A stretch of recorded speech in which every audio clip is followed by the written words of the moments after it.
Hello everyone, I'm here today to show you a stretch for your hips.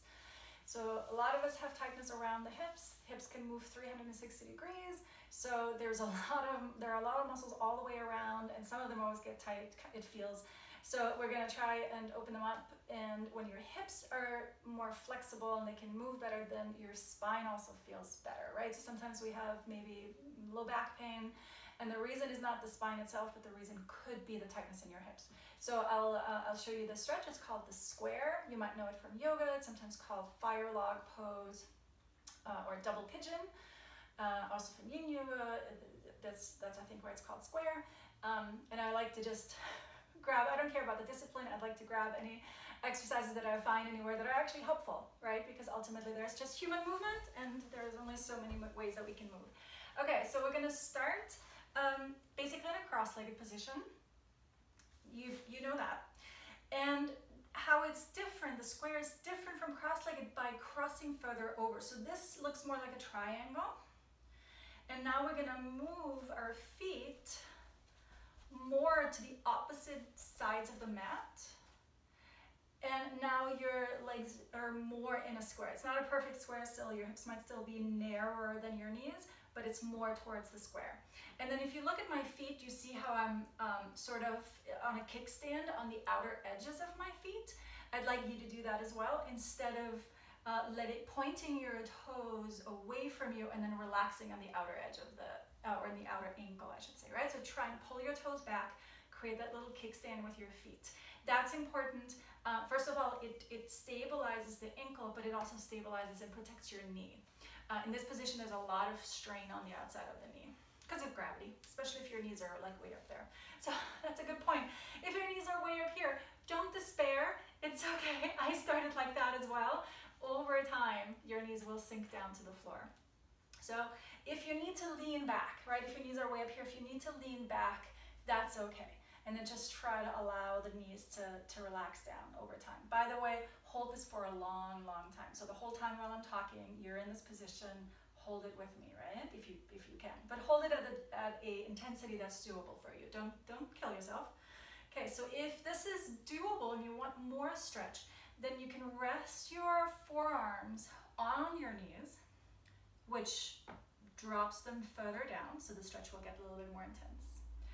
If that is okay too, you can continue to come forward, and when you do that, let me turn sideways to show you. When you do that, try not to round your back as you go forward, but try to lift your chest and then lean forward with a flat back.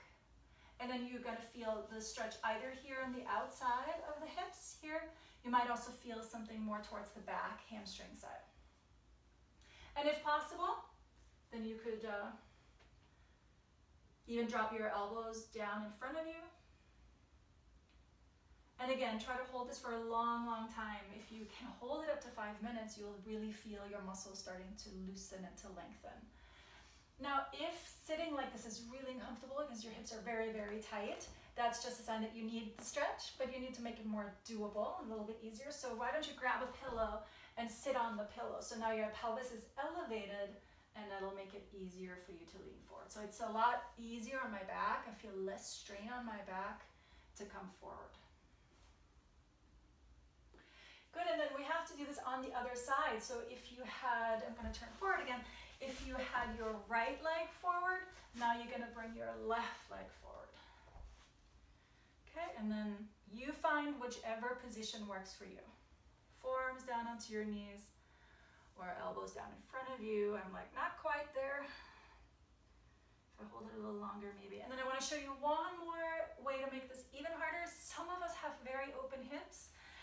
Then you can try and take the leg that was in the front and put it on top of the bottom leg. And make sure, do you see how my foot is on top of my knee or thigh? It's not directly on the knee, just slightly higher, right? So the knee is over the foot and the foot is over the knee instead of like this. It's not a lotus or anything like that. And you see there's quite a gap. So over time, we'll try and close that gap by just holding it longer. You might have heard about stretching. You might have heard stretch a muscle for 20 seconds, 30 seconds. And this is very different. It's a very different technique. If you follow Anthony Lett, he teaches a lot about yin Pilates, which I'm a huge fan of. And the principle is that you need really to hold the stretch much, much longer, because imagine a rubber band. If you pull a rubber band for 20 seconds and then you let it go, it goes right back to where it was before. So you didn't really make any progress.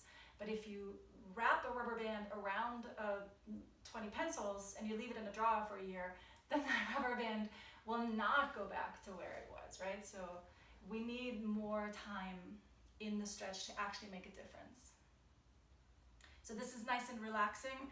If you feel tired and you feel like you don't feel like a strength-based workout, I'm going to switch sides one more time.